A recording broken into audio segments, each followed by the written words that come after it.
একজন প্রবাসী, যে কোনো একজন বিদেশিকে একবার জিজ্ঞাসা করো, ছেলেরা জিজ্ঞাসা করো একজন প্রবাসীকে যে টাকাটা জমাইতে কি পরিমাণ কষ্ট, কলিজাটা মাটিতে লাগিয়া যায়। আমি নিজে দেখছি তো অসংখ্যবার হজ উমরার মধ্যে কত মানুষ দেখলাম কি কষ্টে টাকা রোজগার করে, 12 ঘন্টা ডিউটি করে, 12 ঘন্টা টানা, ওইখানে কোনো ফাঁকিবাজি নেই। 12 ঘন্টা ডিউটির পরে হোটেলের নিচে, বিল্ডিং এর নিচে, আন্ডারগ্রাউন্ডে একটা রুমে 12 জন 14 জন একটা সাদ্দুর বিছাইয়া মাটিত শোয়, নিজেরা রাইন্দা খায়, নিজের জামা কাপড় নিজেরা ধোয়, একটা ট্যাবলেট।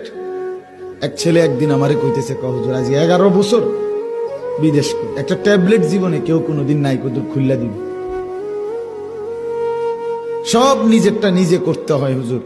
কত সময় জ্বরে মাথা ব্যথা, এই পাশ ওপাশ কাতরাই সারা রাত, বিবি নাই, সন্তান নাই, বাবা নাই, মা নাই, কেউ যে একটু আদর করে হাত বুলায় দিব,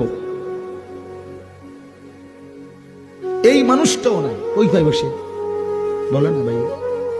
এরপরে এক ছেলে আমার একদিন কইতেছে, হুজুর আমি কোনোদিন যদি কেউ একটা মুরগি এমনি দেয়, কেউ যদি একটা বার্গার দেয়, কিছু একটা দিলে খাইয়া রাত্রের আর রান্দি না, এই পানি গুদ্দুর খাইয়া শুইয়া লাই, যে কি শরীরের ক্লান্তি, এই কষ্ট করে বাপ এই জমানো টাকাগুলো দেশে পাঠায়।